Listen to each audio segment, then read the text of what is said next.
Ensemble Studios' iconic RTS, Age of Mythology, had a long development history filled with many changes.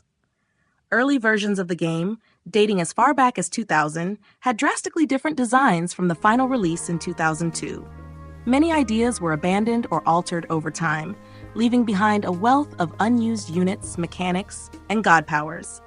Some of these remnants later reappeared in the Tale of the Dragon expansion as hidden or repurposed content. For instance, alpha myth units like the Griffin, Golem, and Frost Giant originally had much simpler designs, often looking quite different from the units we eventually got. The Frost Giant, for example, was initially an ice creature rather than a humanoid figure, and the Fire Giant was slender with a beard. Other units, like the Scorpion Man, functioned as ranged attackers, using bows instead of their eventual melee role. Naval myth units were more prevalent in the early builds, such as the Kraken, which was initially an underwater unit that surfaced only to strike ships. The development process also featured a unique system of god powers, some of which were scrapped or drastically reworked. For instance, the Snowstorm god power was an early version of the Fimble Winter ability, blanketing buildings in snow and limiting vision. Rebellion was an abandoned power that caused villagers and laborers to stop working, halting resource gathering.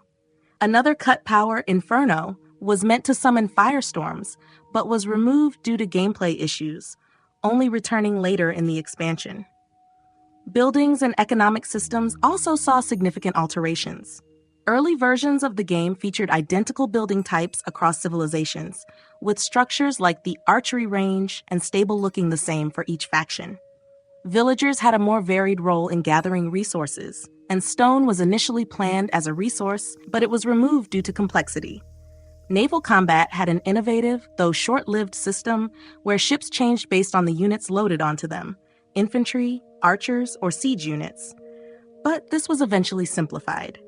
Gods and their bonuses evolved significantly as well. Early versions of the game gave Egyptian priests the ability to convert enemy units, a concept that was later limited to specific gods like Set. Thor's cavalry, in one beta concept, could earn gold by destroying enemy buildings. Many other abilities were cut or repurposed, including relics that had different effects in the alpha build. Unused units and designs litter the game's files, from sea creatures to variations of mythological heroes.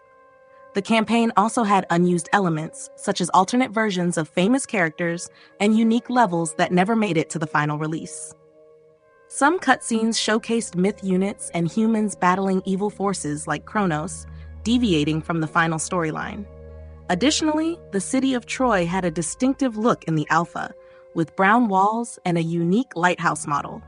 While many of these concepts never saw the light of day, they remain a fascinating part of Age of Mythology's development history, hinting at the game's rich potential and the creative process behind its creation.